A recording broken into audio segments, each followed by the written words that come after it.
Good afternoon, and welcome to this IISS Americas event on the future of space policy. I'm Tom Beckett. I have a curious title. I'm the corresponding director for IISS Americas. What that means is I'm not here full time. I'm here a week a month. The rest of the time I'm out at our head office in London at Arundel House. I'm going to let Larry introduce his excellent panel, but before I turn to him, I'd like to thank our ops team for arranging all of this.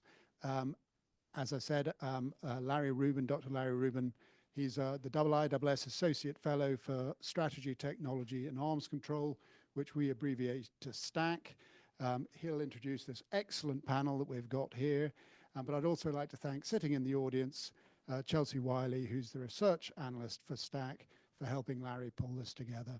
And lastly, what I'd like to say is that the IISS, recognizing the importance of space policy and so on and so forth, the IISS is currently recruiting for a senior fellow for space policy. That person, when hired, will sit within our Defense and Military Analysis program, but be tied to the STAC program as well. And you may have seen, and it's free to download on our website, one of our most recent reports that takes us into this area, which is called Space Capabilities to Support Military Operations in the European Theatre. Now, of course, they may currently be being affected by recent policy decisions, but it's still a great report and useful to read. So on that note, Larry, over to you. Thank you very much. Well, thank you very much. Thanks for your attendance, both online and in person. And I'm going to do brief introductions here, but you've got all the bios there. We've got Dr. Mariel, they're all doctors, so we'll go Mariel Borowitz, Alanna Krolikowski, and Bruno de Sousa. And coming from various institutions you've seen from Georgia Tech, from the University of Minho, and we have from Missouri Institute of Missouri University of Science and Technology. So I want to start this off, and I'm not going to spend much time. I'm here as the chair. Again, my name is Larry Rubin. I'm associate fellow at IISS and also associate professor at the Sam Nunn School of International Affairs at Georgia Tech. And I'm not going to spend much time really doing it because you have such an esteemed panel and experts on various levels. And what we want to talk about today is the role of the private sector, commercial sector, in thinking about governance and some of these issues in the area of great power competition and how this shapes how we're thinking about things. We'll run through a couple questions. I'll ask first this question and how international and how basically this environment might affect international cooperation. And the next round of questions, well, I'll ask them is what are some of the medium to potentially the long-term challenges they see from their various perspectives, experts that we have on many different angles, but we'll have Dr. Borowitz talk about the United States.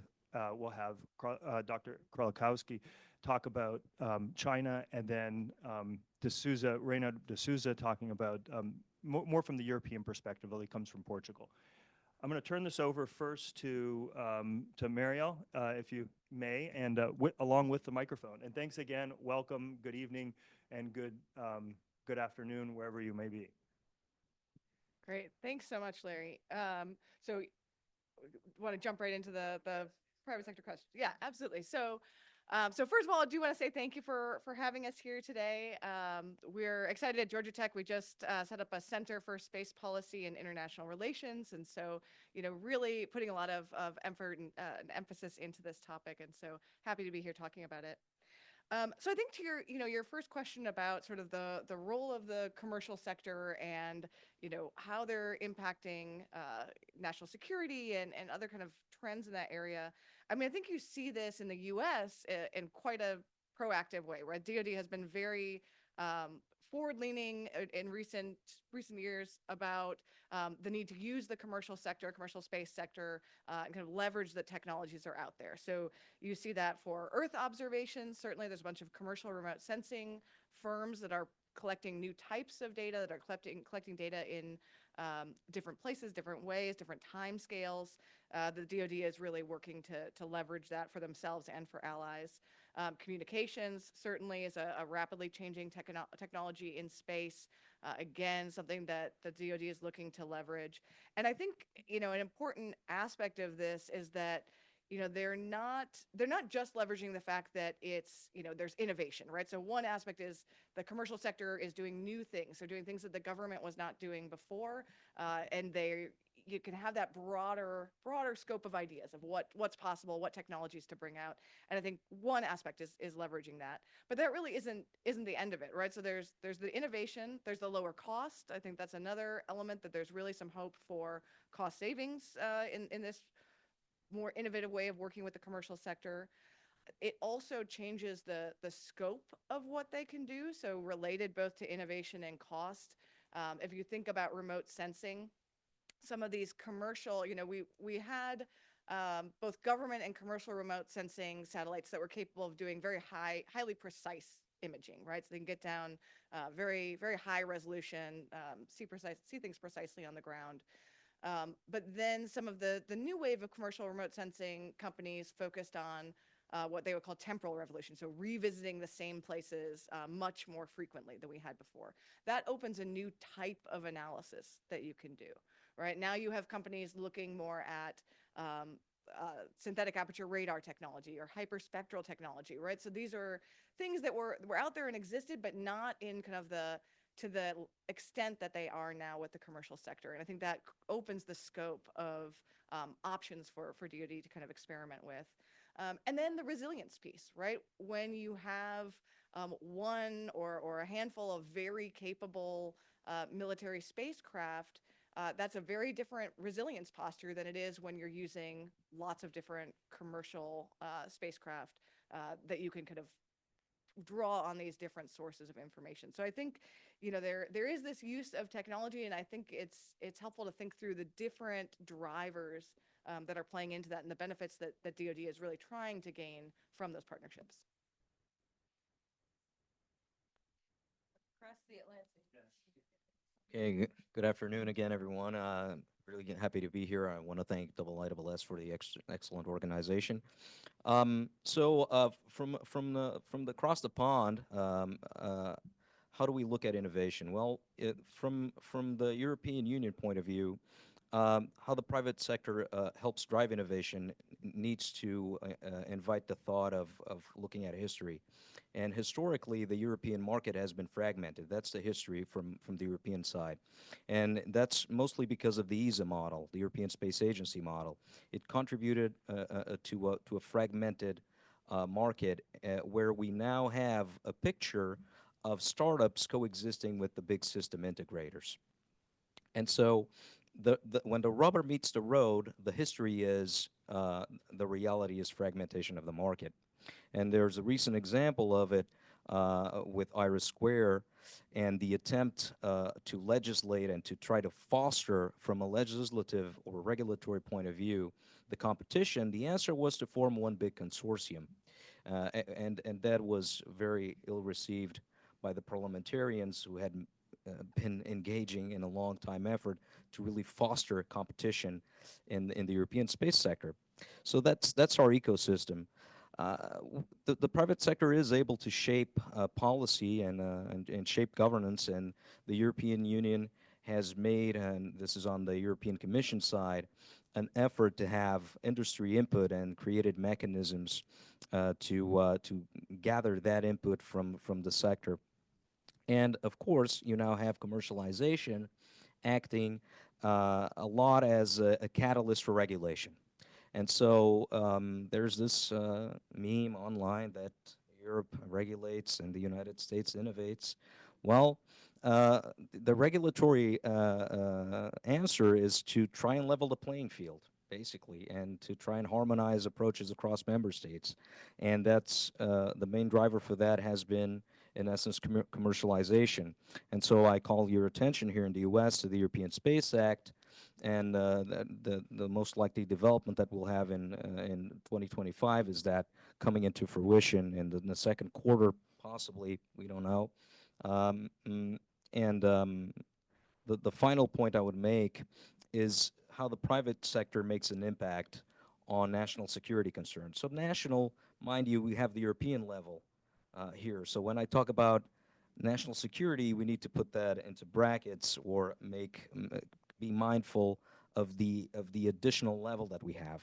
And so if you consider that we have 5 domains of operation, well, the picture in Europe is that certain member states have, regarding each domain, different levels of development of capabilities.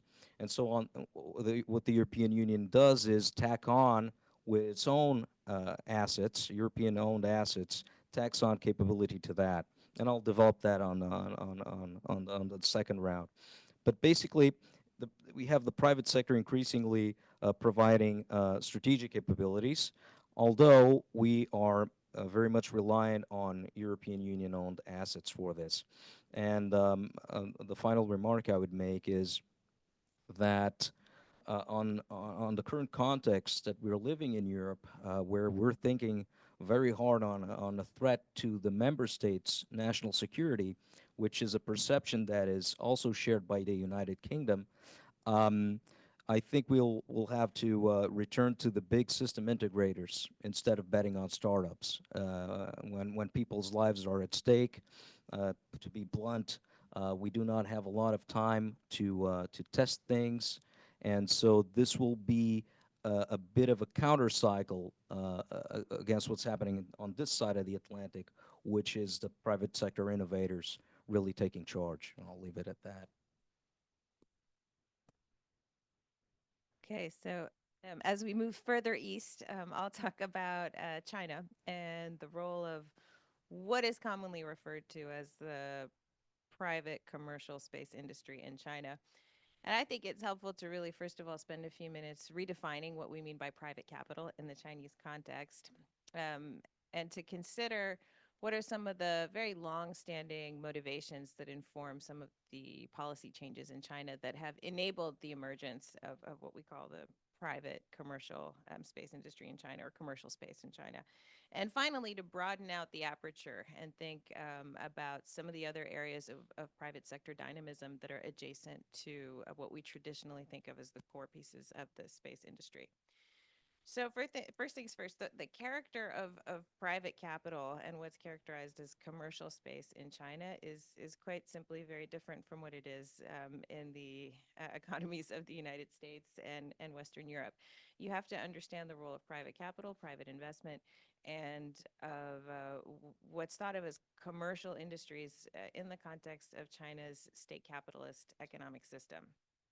So first of all, in many Chinese industries, especially those that are considered to have a strategic value by the government, what you actually see a whole lot of is blended ownership. So ownership of some of the most important companies that is shared between the government or some government entity, could be a central government actor or a provincial or municipal level government actor, and private investors or private equity owners.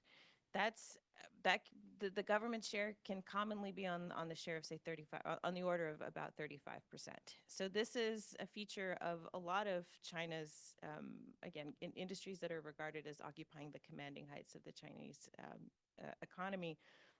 And that is true also in what we call commercial space. So there is really a blend of public and private functions and interests in what we call commercial space in China.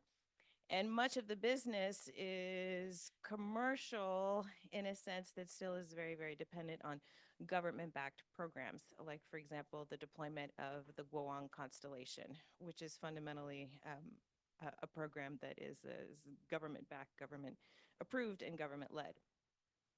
There's also a very, very high level of coordination in what we call the commercial space industry, of government coordination. So we see a proliferation of smaller, innovative young companies that are designated as commercial. But most of them actually quite intentionally occupy distinct niches or distinct segments of commercial space, including in particular across the launch sector. And that is part of a longstanding Chinese government commitment to develop domestic capabilities, domestic industrial capacity in just about every major form of space technology you can imagine, from liquid fueled rockets to solid fuel rockets, from big ones to small ones. I mean, if you can identify any area of space activity, there's probably been some Chinese government effort to develop domestic industrial capacity to supply products and services in it. So we have to understand commercial in that broad context. Why exactly in the Chinese state capitalist system should you see the emergence of what we call commercial space so rapidly to such an extent? And it is a remarkable development in that some observers estimate that the value of what's called commercial space in China could approach $1 trillion by the end of this decade, $1 trillion US dollars. So that would show really, really rapid growth in just a small number of years. We usually date the birth of commercial space in China to about 2014. So in about 15 years, going from more or less zero to about $1 trillion US dollars a year. So why this so fast now? And I think you have to understand that in the context of Chinese government priorities that span industrial policy ambitions for civil and commercial space applications industries, as well as defense modernization. So for a very long time, the Chinese government has professed a commitment to civil military integration, which is a high-level policy principle or principle guiding policymaking for high-tech innovation that essentially says that the development of civil and commercial technologies should serve military ends where possible, and that the development of defense technologies should also have implications or have maximal utility to the civilian economy.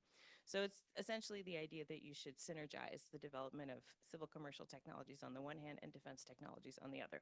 It means a whole lot more than that in very specific contexts, but at the very highest level, that's like the critical nugget of it. So this push into, or this push to develop what we call commercial space is intimately connected to this longstanding pursuit of a more functional, a more optimal civil-military integration. So the Chinese government has long recognized that its legacy behemoth space industrial groups that are state-owned, public groups, have been very effective at delivering some space capabilities in some areas, but that they're slow-moving, lumbering, very bureaucratic. They're afflicted with a lot of the pathologies that very large state-owned enterprises are in just about any sector. And so there's been an effort to try and open up space for new kinds of private companies or companies that have a completely different organizational structure, different origins, a different internal culture to participate in the space sector and maybe supply some new innovative launch solutions and other kinds of products and services where the very large established state-owned groups are not yet active. So amidst that kind of cocktail of motivations, longstanding and newer, you see really high levels of public support for the development of what we call commercial space in China. But I would argue that if you really want to understand where some of the most interesting potential for commercial space development in China lies, you should broaden the aperture and really consider space applications more generally. And think beyond the commercial launch providers that currently dominate a lot of the media coverage of what's called commercial space in China, and look at all the companies that are using space-derived data, space signals, to produce products and services that they intend to sell around the world. So I think we're on the cusp of a very, very interesting and dynamic period in the development of a multiple interrelated Chinese space applications industries that serve much of the developing world. And those developments are, of course, of a piece with the global vision for the Belt and Road Initiative, which is President Xi Jinping's signature foreign policy innovation, and other new high-level policy pronouncements like the Global Development Initiative. So I think maybe global governance is where we're going next. So I'll just leave that there for now. And I'm going to move it the other direction because Bruno, you didn't touch on it enough in terms of attitude to international cooperation. But what I wanted to, he's going to give the microphone now. Oh, he's got one. My apologies. I was going to move actually in that direction, and Bruno's going to answer the next question. And I know, Bruno, you talked about it a little bit when it comes to some of the emerging issues that Europe will have, both from the short term, medium, and long term, and what those might be. What do you think they're most concerned about, to give you a little bit more? So there's only one big topic right now, and that's military space. And everything will center around military space from my point of view. And I'll just call your attention to next April, 14, 15, the third ESA Space Security Conference that's going to be happening in Warsaw under the Polish presidency of the European Union. And if you follow this topic and if you're interested, it's going to be a very important forum, and it's going to be useful for those tracking what the European Union is doing and what Europe is doing, basically, to see what conclusions come out of there. The most important realization that we had, and it's the shift in mindset, and that's the tagline is simple: space is defense, and defense is space. And this wasn't the mindset, and this is because of the very critical security context that we now have over there.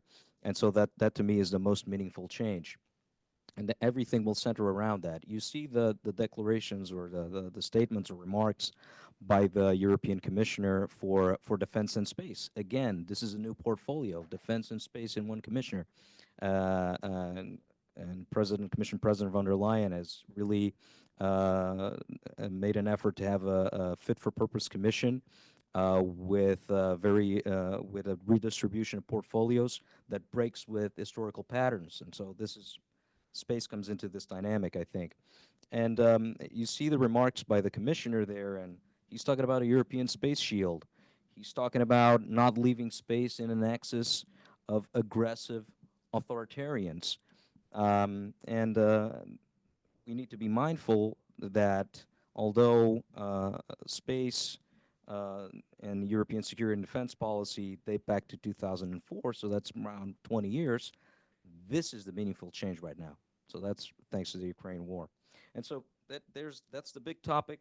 Then there's a big word, and then there's a big question. The big word is, of course, autonomy. Autonomy.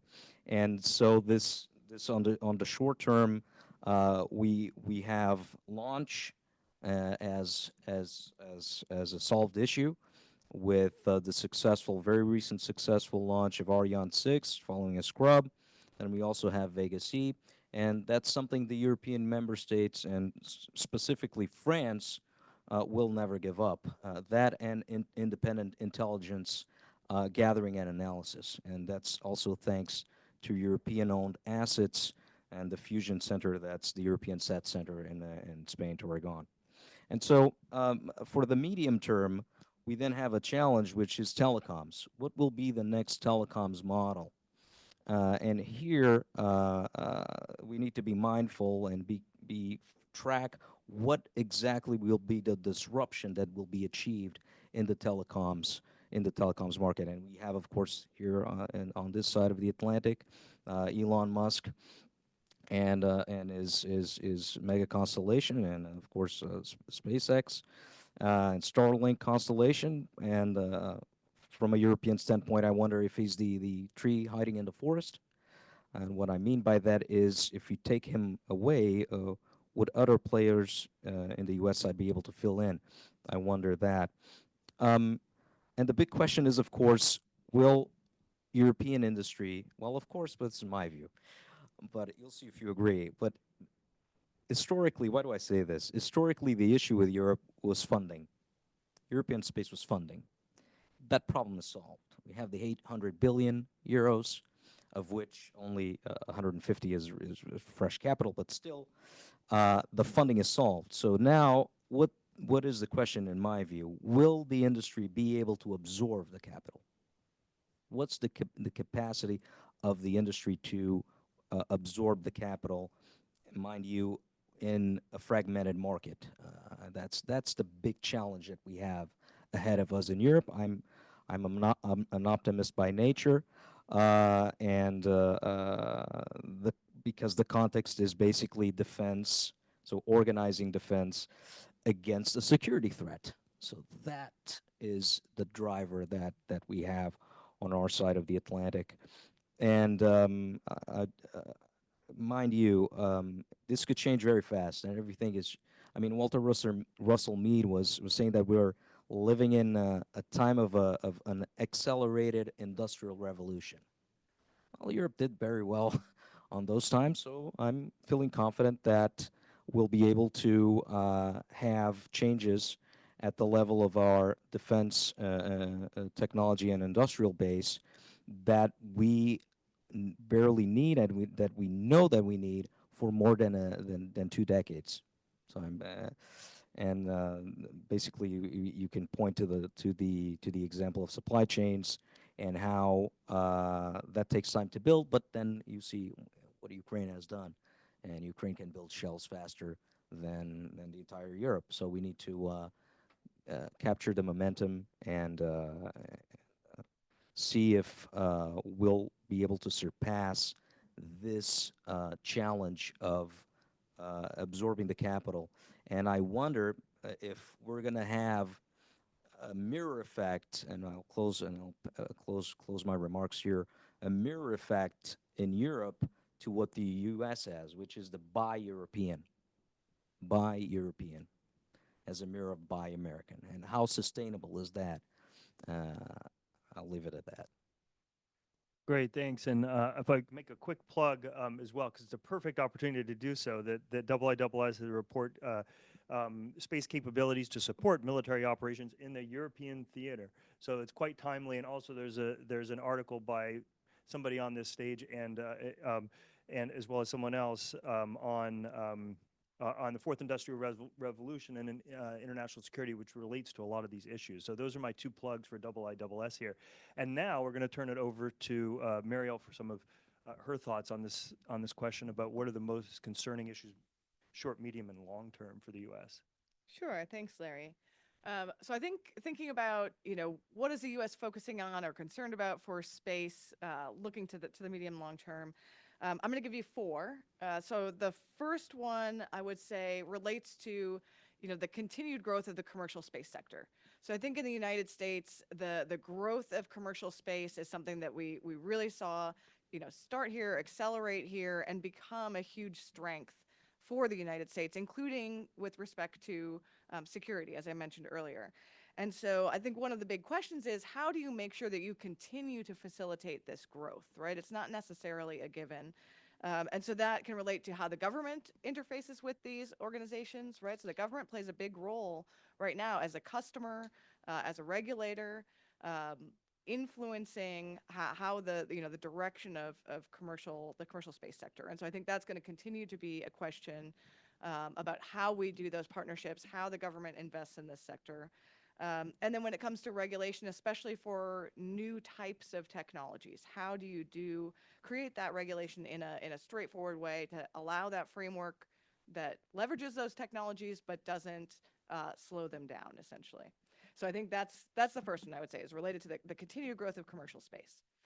The second one is actually related to that, because as you get all these benefits from the growth of commercial space activity, you also have some challenges created by that. So the one I would say is most visible is the increase in space traffic. So increased congestion in Earth orbit, and which then leads to a need for better space traffic coordination. Interestingly, this is also an area where you see the commercial sector pretty active. So there are now commercial companies working on space situational awareness and space traffic coordination and looking to find solutions there. So I think we see, the commercial sector, that rapid growth leading into this challenge, but also looking for solutions to this challenge, but really is a global issue, right? So it's not something that one company or one country can solve on its own.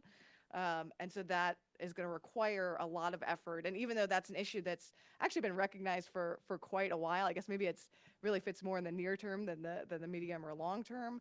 But despite increasing awareness of the challenge, we really haven't been able to take the steps necessary to solve it. So I think that continues to be a really high priority for the space community and for the United States as the country with by far the most objects in space. Operational spacecraft in space, a big challenge for the U.S. to be addressing. The third one is related to space security. So I think for, around the world. This is, I imagine, a priority for many countries, but certainly in the United States, where we leverage space technology to a really significant extent for national security. So all those capabilities I talked about kind of in response to that first question, there's a real focus on space security and the evolving issues there. And I think we're seeing a lot of change or potential change in that domain as well, right? So not only expansion of these different capabilities and how can those be, best put into use. So the same as I mentioned with the economic side, thinking about how the government works with these companies, there's also national security questions about how much and in what ways you leverage those commercial capabilities. And then also the development of new capabilities, either in the US or elsewhere, related to defensive space capabilities or even offensive space capabilities. To what extent do those make sense? How do those get developed? Where are they being developed? How do states react to that? So I think those are all huge questions. And then space deterrence, right? Closely related to that. I think space deterrence has been a topic of debate in the space community for quite a long time. But there are still huge questions that we have about how space deterrence really functions, some of the underlying assumptions, and a lot of indications that the concepts of space deterrence and the ways that people are thinking about this vary significantly across countries. So I think, again, and that's the third area, a lot of work and a lot of focus that needs to go there. And the last one I'll mention is sort of the geopolitics of space. So traditionally for the US, space activity, particularly civil space activity, has been a really important source of soft power for the United States. It's a place where we have a lot of international partnerships. It's a place where we display leadership. It's a place that generates that sort of prestige, right? Everywhere around the world, you travel around, you see people wearing NASA shirts. It has that element of kind of positive reputation for the United States. So I think there are questions about whether and how you continue to use space in that way. So we have things like the Artemis Accords. We've been signing on, the United States has been signing on partners across different countries. Are we continuing on in this vein and using our space program in this way? So I think that's another question that's really in discussion right now in the United States.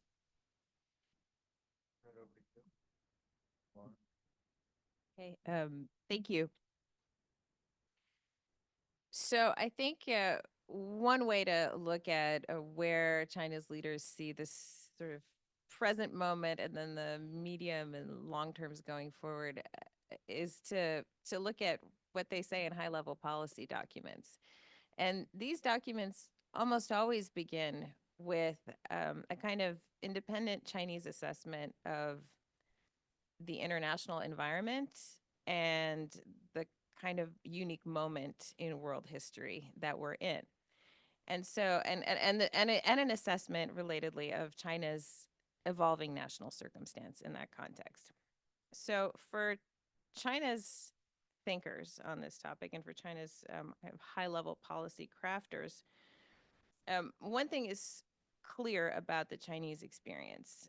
China has essentially established basic space capability, so basic space industrial capacity in just about every major area of space activity you can think of. And in particular, in the realm of space applications, it has achieved global capabilities, global constellations in the domains of communications, remote sensing, and satellite navigation. In those three functional areas, Chinese systems are no longer under construction. They are entering into an operational phase. And so, or they are in an operational phase. And so the task going forward is to develop these capabilities to the fullest and also to reap kind of maximal economic benefit from them. So as China's policymakers think about this, in this next stage, basic Chinese space systems that are, again, of global scope will now be more tightly integrated to the IT industries. And this is kind of telegraphed in concepts like the Digital Silk Road and other similar concepts, the Space Information Corridor, and so on. The essential idea is that space is no longer meant to be thought of as a collection of isolated systems delivering discrete capabilities, but as part of a next generation, holistic, integrated complex of systems. And there's a very, very strong emphasis on integrating space-derived data or space signals with big data collected from sensors on Earth, with artificial intelligence, with other advances in the information technology industries.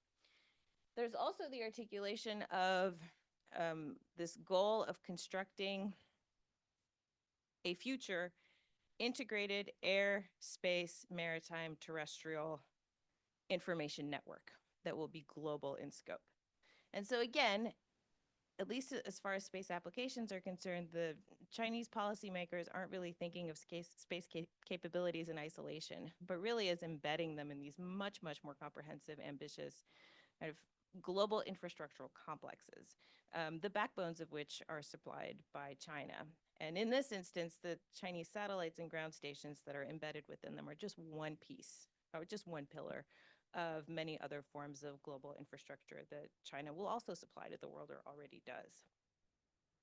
The other medium to long-term emphasis in Chinese policy is on developing the downstream industries from these pieces of space infrastructure that will actually meet the needs of civil users, commercial users, and defense users all around the world. So in at least 4 continents, maybe 5. And that will translate into the development of Chinese suppliers of products and services that are really sector specific in domains like real estate or urban planning or disaster management or mining and so on. So the vision, there's an almost obsessive use of the term integration and cross-sectoral integration or similar language in Chinese policy documents. So we're really seeing just a completely different way of thinking about certain core space capabilities in Chinese policy documents. For a very long time, China was essentially an import substituter when it came to space. The priority in China's vision for space development was in developing national capacity and the ability to supply critical systems domestically in essential or what we're seeing as critical areas of space technology. That goal has been achieved. So China is no longer looking to simply substitute for imports of space products. It can already essentially do that for most purposes most of the time, and is now really focused on exporting its capacity to supply space-derived or space-based products and services to the rest of the world. I think there's a recognition in kind of academic analyses and other Chinese expert thought that the United States, for example, derived a tremendous amount of kind of background structural power in the global economy and in the world system as a whole, in the global order as a whole, from the fact that it originated, supplied, controlled a few key systems like SWIFT, like GPS. And China sees that like those forms of background structural power that are supported by being the supplier of such important kind of foundational goods or systems is something it really needs in its pursuit of great power status. And that in fact, if it doesn't pursue that objective, it will be at a structural disadvantage. And finally, my two colleagues have really stressed the security dimension. And this, like you absolutely in no terms can overstate in the Chinese context. China is still in the process of a historic period of military modernization and might be in the process of a very, very rapid expansion and modernization of its nuclear arsenal. And so there's no way to think about the development of this airspace, maritime, terrestrial information system and all of these other forms of global space-associated infrastructure without also keeping in view that critical comprehensive modernization process, which of course Chinese thinkers also insist should be thought of in very cross-sectoral, integrated, cross-service terms, right? Cross-domain terms. Well, thank you so much. Thanks so much for these excellent comments, answers, responses, and I think it's given us a lot to think about. And now you have the opportunity to ask them some questions, both online and in person. And I'd love for you to state your name, may or may not be your neighbors if you want, but and introduce yourself in that sense. So I think a microphone might be coming over to you in a second.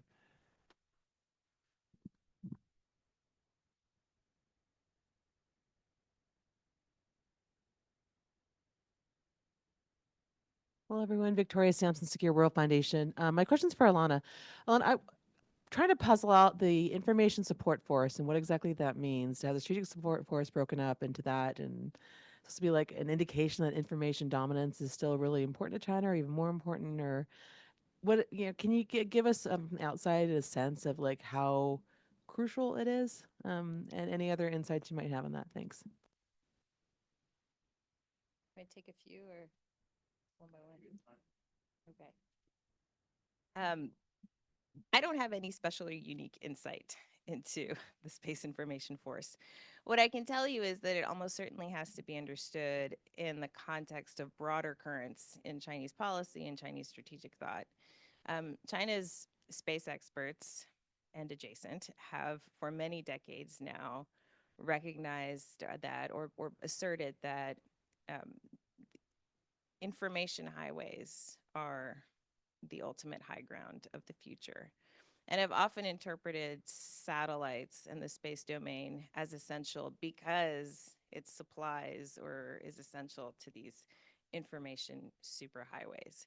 So the political commitment to institutionalizing like IT development in every single pocket of the Chinese government, including the defense industrial system, including the military itself, is very, very long running and very, very profound. So I think we're going to see more experimentation with different institutions and organs within the Chinese military and beyond that are meant to achieve the longstanding national objective of what they call informatization. Informatization is never once and fully achieved. It is an ongoing process of like national development of IT capability and national sort of deployment and exploitation of IT technologies. So I wouldn't get too hung up on like one specific new organ. I would try to understand that in the context of this very, very long-standing and kind of all-penetrating effort.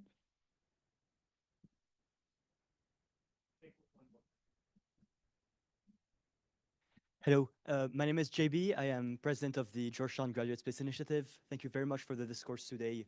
I've got a question for Dr. Reynaud de Sousa. You talked about the European market. You talked about the effort of the European regulatory bodies to move toward a more fragmented market. But another big issue of fragmentation in Europe is, as you also mentioned, the two levels, the national and the supranational levels that are not always aligned, and especially in recent years. My question is, with the increased security risk on the European Union, do you see European national governments being more willing to pull in resources for these very critical uses of outer space? And what do you think that means for long-term European integration? Thank you very much for your question. What you see is an alignment of EU member states on how they look at space, and you see that with the strategic documents, with the European strategy for defense and space, and the creation. So you see that on the civilian side, but you also see that on the military side. You see most countries, most European member states having defense strategies for space. So you see an alignment there. Again, so you're mostly curious of. Do you mind? How do you see those? Thank you very much. How do you see this current environment and those current decisions that we see affect the long-term integration of the European Union? Okay, integration. Integration is something that I think all three of us spoke about that. And so, how do I frame this? Well, Europe is not known for integration. There is a lack of integration. That's, or I would say, if being positive, it's a challenge to integrate. Um, and then, of course, if you integrate, you then have the challenge to coordinate. Okay. And then finally, if you coordinate, you have the challenge of interoperability.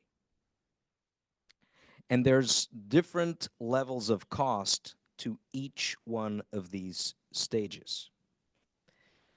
Integration, uh, interoperability, final stage, and then you have the the most immediate challenge that the war in Ukraine gave us, which is coordinate. And so, I mean, I think we need to paraphrase Warren Buffett here, and the transatlantic tide went down. And so what he used to say is, when the tide goes down, you see you swimming naked. So the transatlantic tide is going down. I see, like I said, I see an alignment in terms of how all member states look at space. I see an alignment on how member states sense the need to invest more in defense. The issue is always going to be, or the challenge is always going to be, how do you move from the European Space Agency model that gave us a fragmented market because of a thing called geo-return? Okay, the European Space Agency is an international organization, not a European institution. And so, for those of you less familiar, what it means is your member states of visa put in money, and then they get a return, very high percentage, 80%. That creates fragmentation, okay? And so we need now fast innovation. And so you see the European Space Agency and at the same time, the European Agency for the Space Program pushing hard on innovation. And you also see that aligning with the defense initiative for the North Atlantic, Diana, on NATO side, okay? But Diana is doing not only space; it's doing other portfolios. And so, the simple answer would be to be mindful that it is a challenge. Okay. Uh, uh, Again, I am feeling very hopeful because of the urgency of the matter. This will bring us, of course, to a scenario where you go back to big system integrators. And then you will see consolidation of a fragmented market. And so if a big system integrator, we're talking about the Leonardos, the Airbuses, and the Thales, Alenia Space. What you see is, or the desirable scenario from where I'm standing, is snapping up companies. And then you slowly get the consolidation of it on the space side of things. Okay, on the space side of things. Another discussion we were having this afternoon on the workshop closed panel is how the United States had something called the Last Supper that gave consolidation of the defense sector. And so this is something that it's on a very well-known need. Consolidation of the European technological defense industrial bases is something that is a need that is all people are aware, but because of the particular system that we have, the conditions have not been there for that to happen. Space contrasts with what happens in the defense sector because of the way of the dynamic that I just described. You'll get the big system integrators because what do you need? You need speed and you need scale. That's it. It's the challenge of getting speed, and you need scale. And the European Union is a co-op board for those in the United States. It's a condominium. It's a condo. So it's very difficult to integrate. When you achieve integration, you're slow. Okay? But space, as we always say, space is special. So I'm thinking and feeling hopeful that with the sense of urgency that we have, the full-on dynamic from top down, from the European Commission, top down aligned, and the injection of capital, we have a model where big system integrators will do the big supper for us. And they'll snap up small companies, snap up capabilities, snap up the innovation up from the market.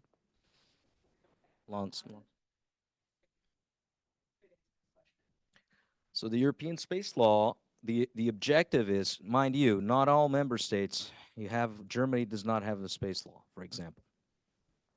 Law, in my humble opinion, should align with the strategic objectives that a country has for its economy and for the space sector. See France. The European Space Act, which caused a bit of, it was a bit of, I don't want to say, it was a, I don't want to say, use the Italian word fiasco, but it certainly was for the German Greens that were pushing it.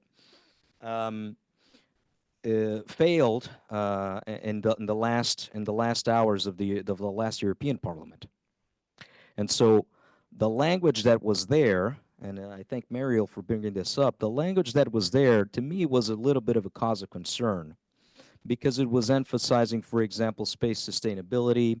It was emphasizing, for example, having a life cycle analysis of the manufacturing process to be sure how, from source materials to the final product, how sustainable the space industry would be. And that, if you look at if you look at it like I do, from the transatlantic relations point of view, there's a different mindset, to say the least, in the United States. And so that would bring us into a bit of a different mindset, different approach to the same problem that would make transatlantic dialogue on space more difficult. Okay? And mind you, we'd have a long-standing, since the German initiative of creating the Transatlantic Economic Council, we've had long-standing dialogue with the U.S. on the economy, and hopefully we now have it on digital, and we should have it also on space. But right now, that would lead me, I'm sorry, long answer for a medium long question, that will lead me to the big question mark for us, which is Trump 47. Specific points, what will happen to certain key initiatives, key trends, like, for example, space transparency and the lowering of the classification of materials. Okay, there was a trend, a big effort being done in the Pentagon to start that trend. I wonder what will happen. I mean, everything is paused in those terms, and a lot of what happens in Europe depends on what the United States does. I mean, you see divergent actions by member states, with Italy purchasing directly services from a U.S. company. We all know, and in the end, the short answer to your question is, when you're looking at the European Union, 2 + 2 does not equal 4. That's basically it. It's the lack of integration. Thank you very much. Thank you for the question.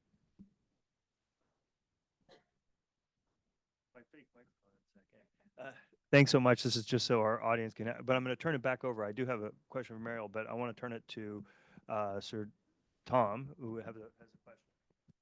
Yes, it's just a question. It's prompted by Bruno's remarks that if and there is I suspect, like in other things such as in AI, there's a rate of advancement that is not the same between the US and the European Union. So the US, certainly in the AI field, is solving things that Europe still doesn't think have been solved. But if US space supply is less guaranteed, and this is also a question for China, where else could Europe look? Because it looks to America to get that technological advantage, because it's always looked to America to get that technological advantage. Where else geopolitically and globally could it look to fill the gap, if there is a gap? And what are the risks? Yeah. So, what did your Commission President von der Leyen say in her Davos speech? Look at other opportunities, look at our partners. So, Instead of coming to the United States, Mar-a-Lago, she went to India, for example. We're talking about space? Is that sustainable in space? I have my doubts, but certainly in other fields of the digitalization of the economy, of the digitalization of the single market, and there is ample opportunity for that. But there is even talk of everything is on the table. So this is we've seen her trip to India. And there are many commentators, pundits, scholars that put China on the table. But we're talking about space, and I don't know how sustainable that would be.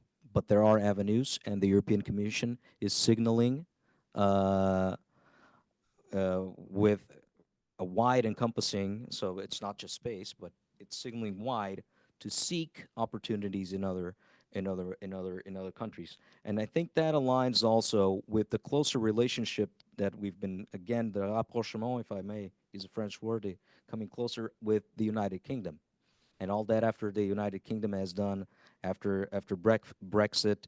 And so that's cross leveraging, I think, is there that we can benefit from.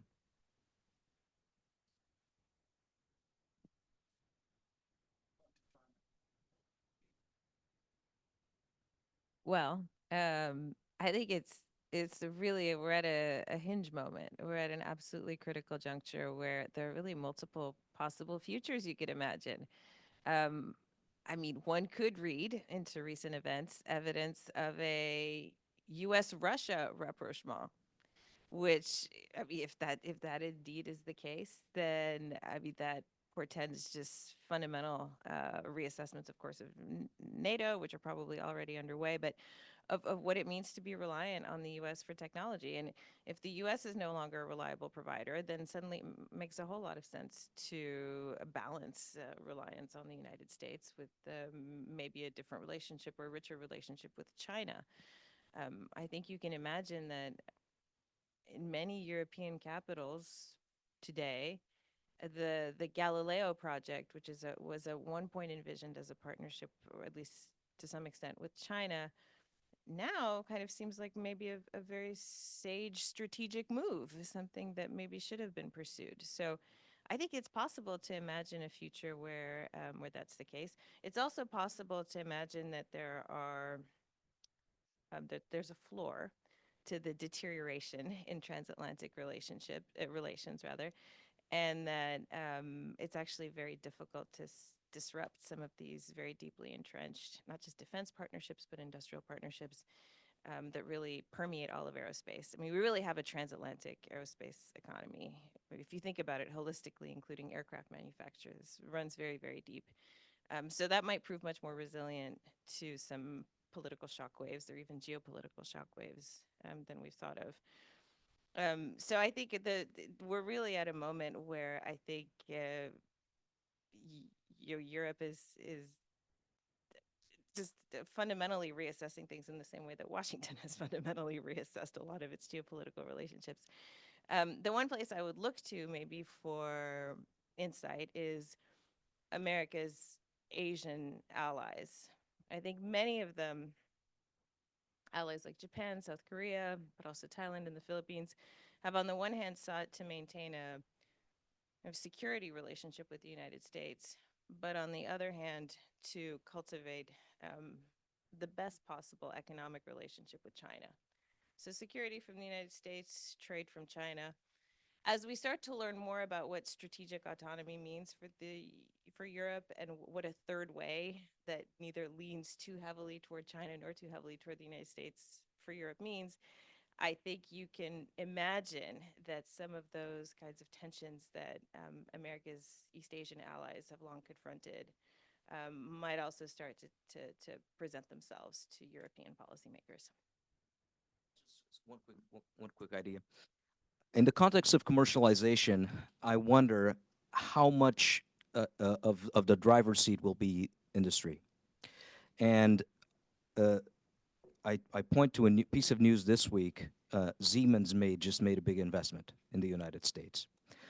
Trump 47 is betting on attracting capital investment from companies. I wonder how that will play in the space sector, where what you have is European space companies with U.S. subsidiaries to bid on contracts, for example. How do we get out of that dynamic? And still, you have legislative barriers or protectionist barriers that mandate that only U.S. companies can bid on certain types of contracts. I mean, Mariel can develop that. So I would just add this point. How will the market and big integrators, again, how will the big system integrators deal with that reality where everything is on the table, okay, and there's uncertainty?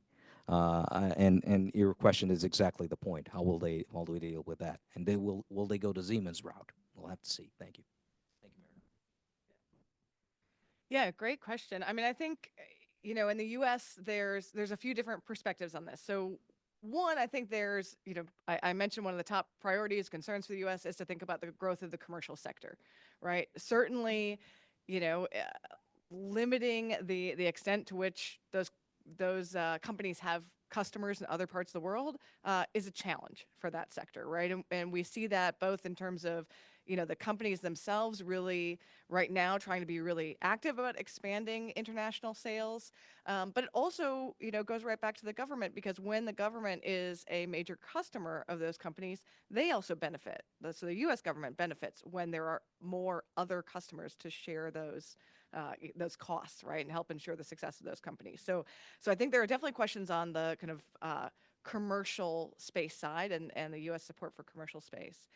I think there's also this sort of bigger question, and it goes to, you know, the thing Alanna mentioned earlier, that China's kind of awareness of, do we want to be this provider of global goods, right, or global services? And I think for a long time there has been a perspective in the United States that providing things like GPS signals free of charge, right, or space situational awareness services that are free of charge to users around the world, or some of these other, you know, basic services is a benefit for the United States, right? Because it means everyone is basing what they're doing on a U.S. capability, on a U.S. product.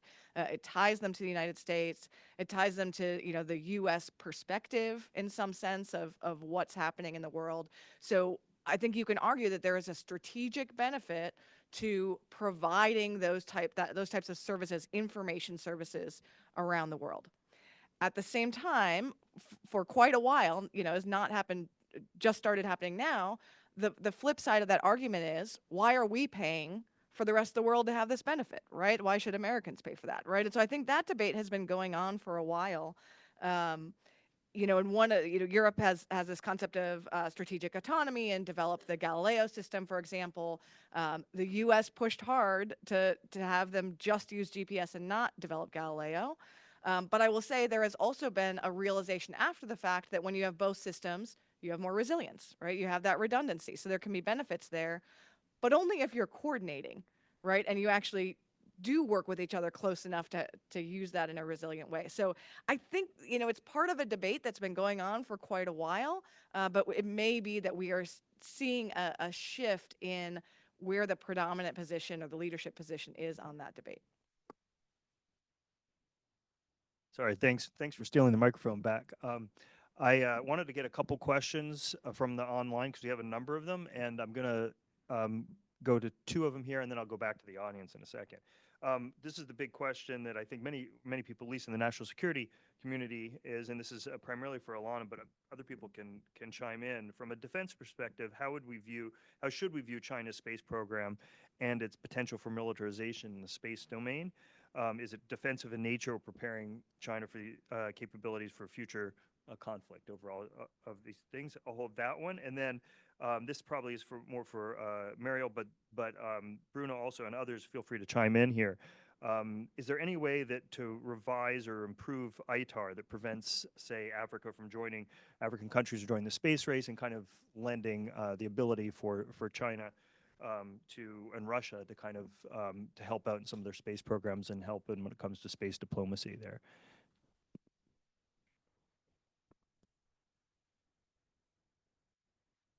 Yeah, so how do I think about China and defense and space?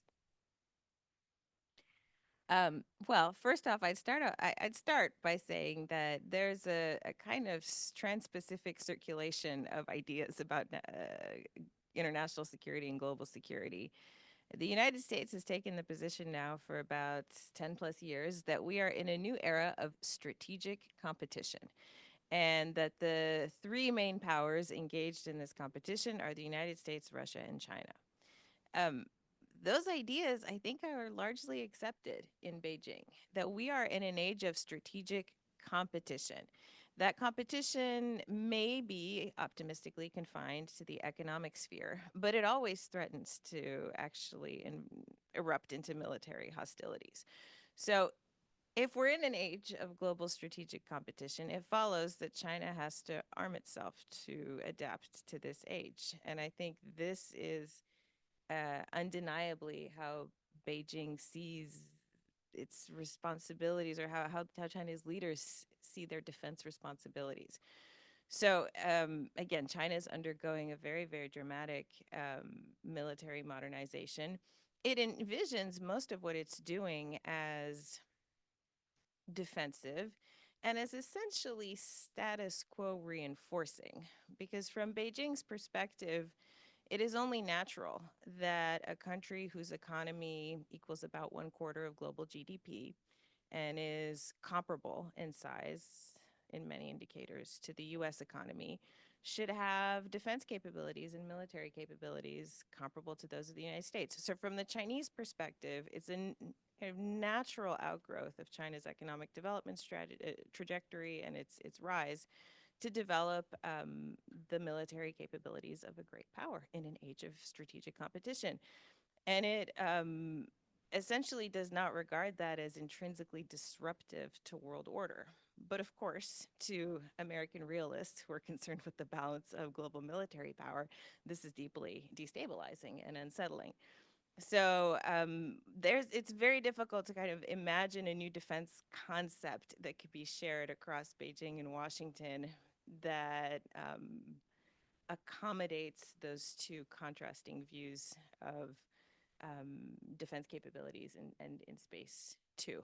So you can expect that in just about every single area of space activity that has a defense implication, China will pursue national capabilities and pretty much has. I mean, I don't think you can think of a single major form of space capability that China has not already developed or isn't in the process of developing. So it seeks to match and perhaps someday outdo the United States, envisioning itself as essentially engaging in defensive action. So we are, in many ways, in a classic security dilemma. Okay, to the ITAR question. So just background for those not familiar, the international traffic and arms regulations traditionally included a significant amount of space technology on them. And because they're on the ITAR list, it significantly restricts the extent to which we can work on these technologies internationally, either on a government level or commercial level. So, if you paraphrase the question as, can ITAR be improved? I think you would be very hard pressed to find a single person in the space community that would not say yes to that question, right? So I think there's always a sense that there's a room for improvement with ITAR, and and in fact there have been some reevaluations and updates to ITAR over the years, including just recently. I think if the question is there an appetite to reevaluate ITAR now? Then it's much more limited, right? Then I'd have to give a maybe, right? And the big challenge is you have the two of those very high priorities I mentioned earlier somewhat in conflict, right? So you want to support the commercial sector, looking at ITAR, lowering some of those barriers can and should help support that, right? And that's been a driver for evaluation of ITAR in the past. But if we're particularly concerned about security right now, right, and security with China and with others, that's the impetus for ITAR, right? And so I think you have that tension, and I think that tension is probably only increasing. So I don't know for sure which side, we'll come down on there. but I would say there does seem to be an appetite, across administrations to streamline space regulation in general. And I think you see, for example, with the most recent update to the remote sensing regulations in the United States, one of the things they were doing is recognizing that the global space industry is also advancing quite quickly, right? And so the newer regulations really take into account what's already out there on the global market. Is this really a unique technology that only the United States has, and then we need to maybe evaluate a little bit more carefully? Or is this something already on the global market, in which case we shouldn't have a long review process? We should really, get those approvals out the door quickly, let the companies compete. So, I think we've seen that kind of awareness and interest and willingness to revisit regulation generally in the space industry. I would expect that kind of thing to continue. Maybe it'll impact ITAR, but yet to be seen. Great, wonderful. I want to turn it back to back to our in-person studio crowd. If you have any more questions, otherwise I've got a whole list of them.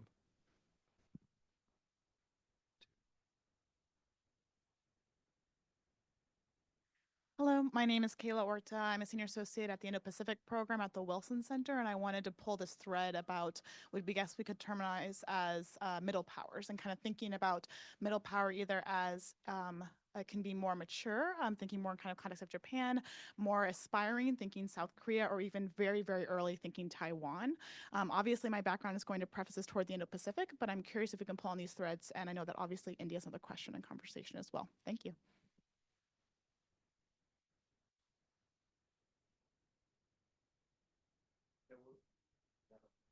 Let's gather one more, and then I've got one to end. Great, thank you. John Wolfstall from Federation of American Scientists. Sorry to be late, and if I missed the intro, just skip the question. Is there anything left of the international cooperation side of the U.S., Russia, China piece? I'm thinking about whether that is planetary defense, whether that is, as you mentioned, some of the space awareness pieces. There's certain things that can't be left to either national or sort of coalitions of the willing, but that actually require full-blown international cooperation. I was wondering whether those have all become victim to great power competition or not. Thank you.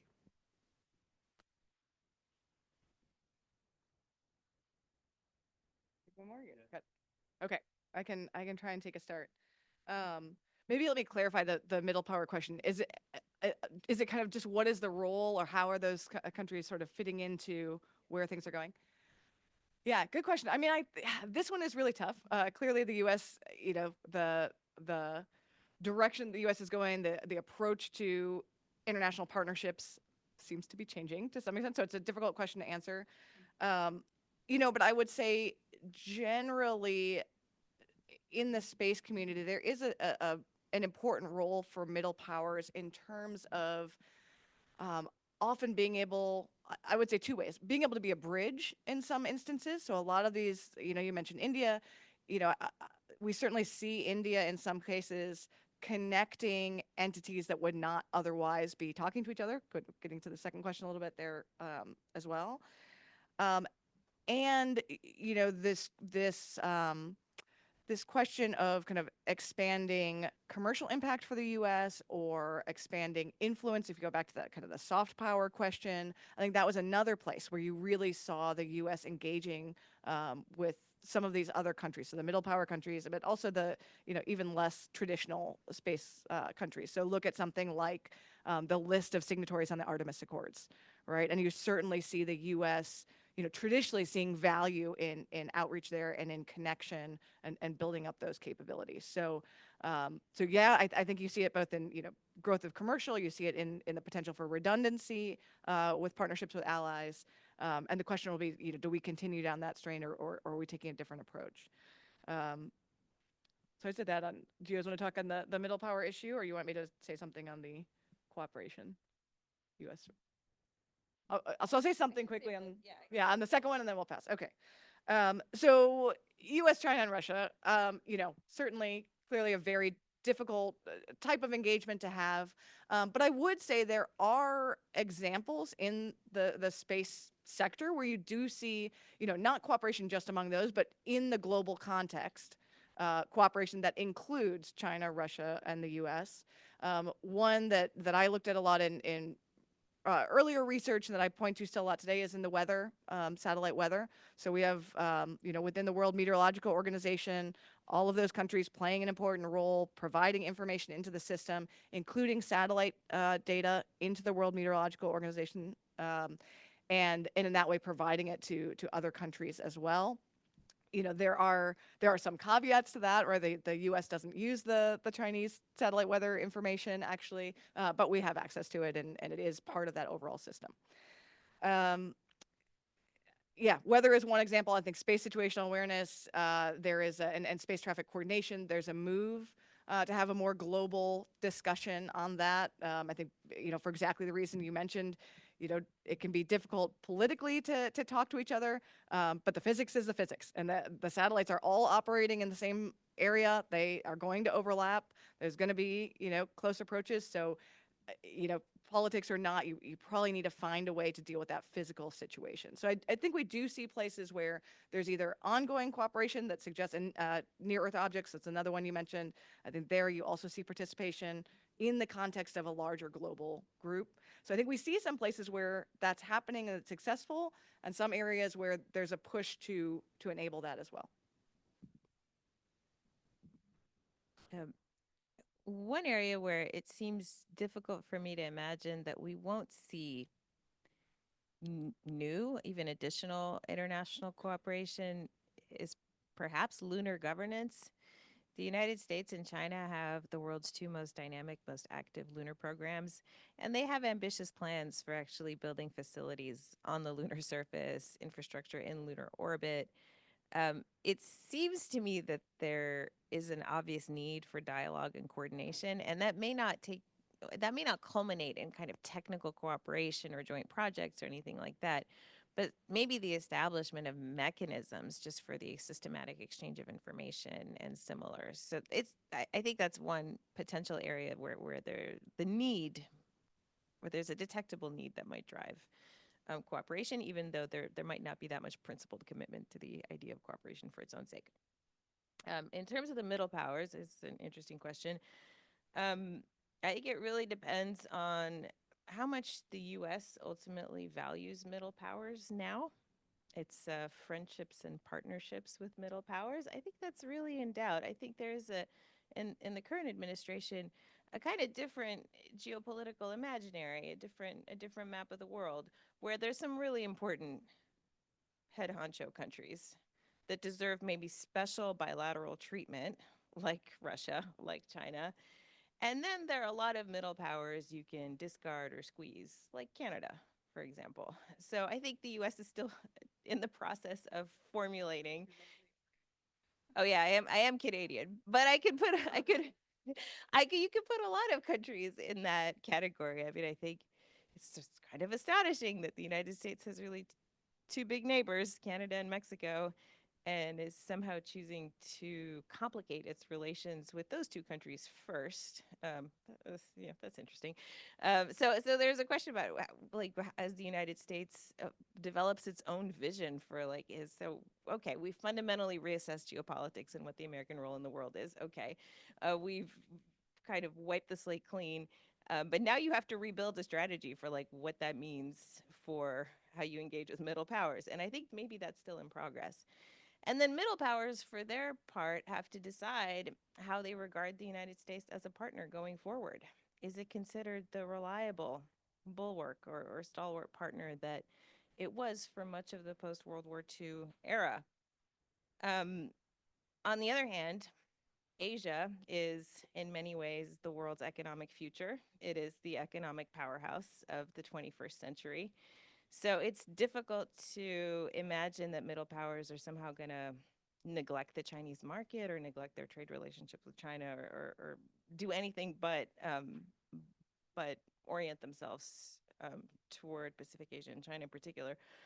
I think one intriguing possibility is that we see a new kind of world order come into being where there's tighter integration and cooperation and coordination among middle powers, to the exclusion perhaps of the two hyperpowers of China and the United States.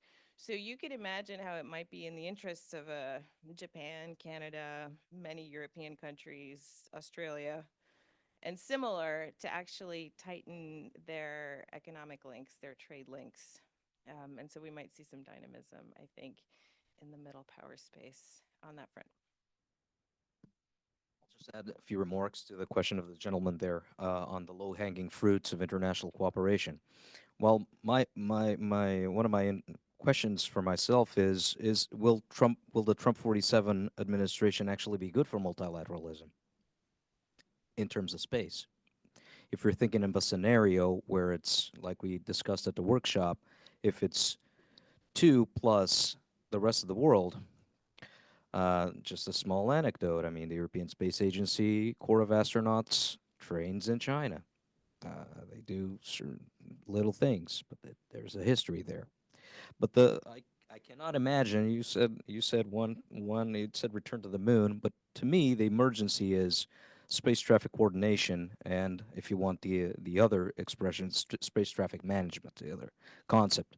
I myself espouse the view that first you need to coordinate, then you can manage, and that shouldn't be a low-hanging fruit because of the urgency of the matter. However, because it requires a legislative response or regulatory response, you have the bottom-up approach that has been slowly being made in the U.S. U.S. is leading that with TRACS initiative, Office of Space Commerce. They're slowly trying to do that, and you have the other proposal, which is a top-down approach, which is preferred by China. How will this get unclogged is unfortunately simply explained by answering the question, what does all good international law and funerals have in common? They're preceded by death. And the higher the body count, the better the law. I'll just give the example that I gave this afternoon at the workshop, which is Titanic. Titanic gave us Safety of Life at Sea Convention, which is the framework for the international rescue of people drowning in boats, basically. Had none. And I'm casting aside use in bellow and all that. And so, again, but I subscribe to what my colleague said about the return to the moon. And I think with the Trump 47 administration, if everything really is on the table and a rapprochement with Russia is on the table, although the U.S. is competing heavily with China on the commercial side, who knows what could happen if the priority then becomes to solving the return to the moon before it becomes an issue, which is actually the story of the Outer Space Treaty of '67. Mind you, it was the summer of 1969 when Armstrong set his foot on the moon, the big step, the small step, giant leap. So it's actually, space is unique in that circumstance where international law solved the issues before they were even an issue. So before reality. This is absolutely unusual regarding how international law is made. And so perhaps there is, I'm keeping hopeful that perhaps when everything is on the table, well, we cannot exclude surprising developments, and that's a positive view of Trump 47 in foreign policy and U.S. foreign policy regarding space. Thank you.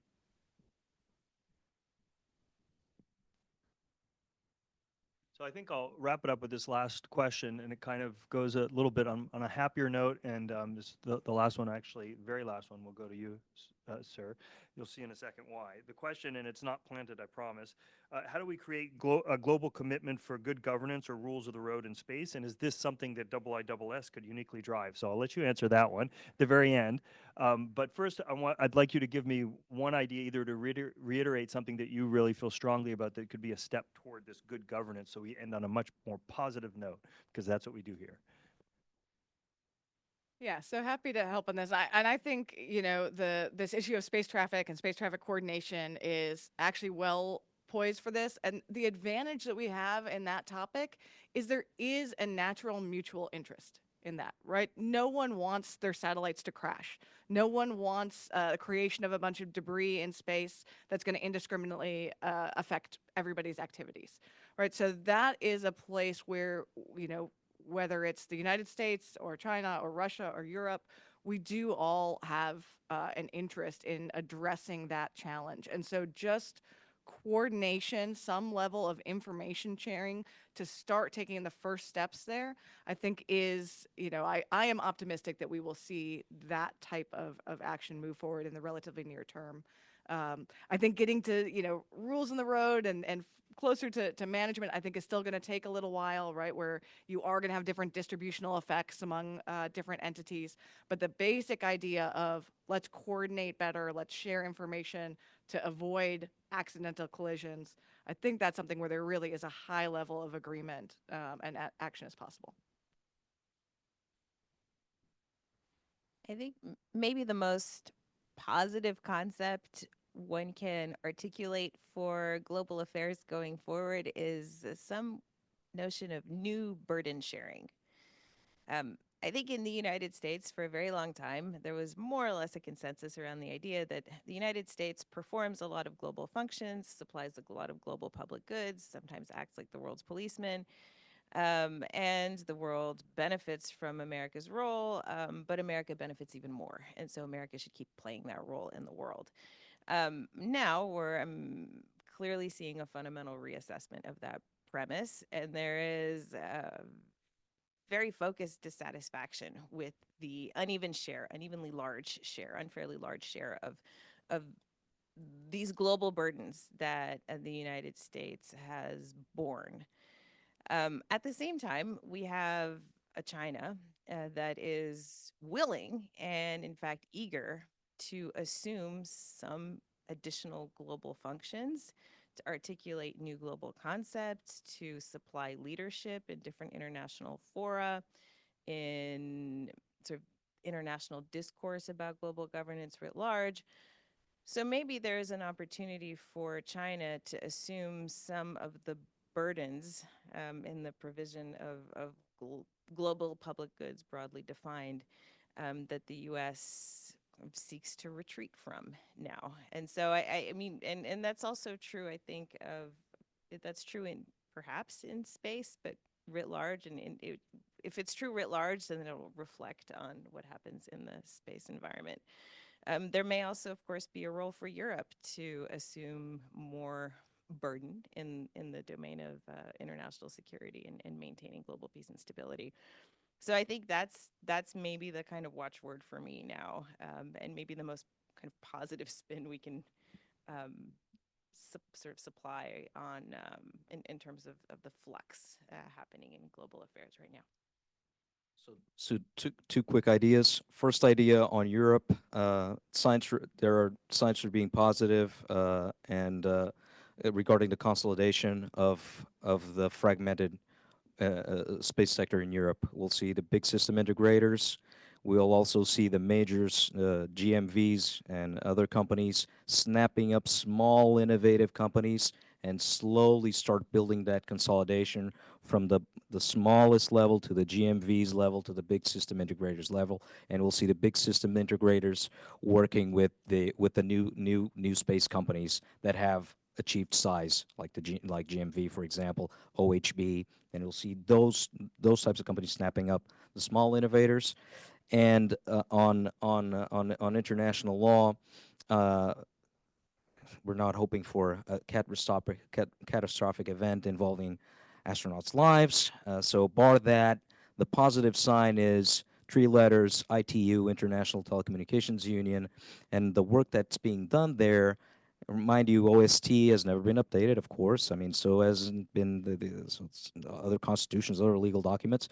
But ITU radio regulations are updated every 4 years. And so there's a dynamic there. It's very dynamic. It's boring as hell. I admit that. Boring as hell. But there's a dynamic there. And so regarding the moon, a quick development might come from the ITU with the creation of a radio region for the moon. There's that proposal out there. And we can see multilateralism working positively if that comes to fruition there. Thank you.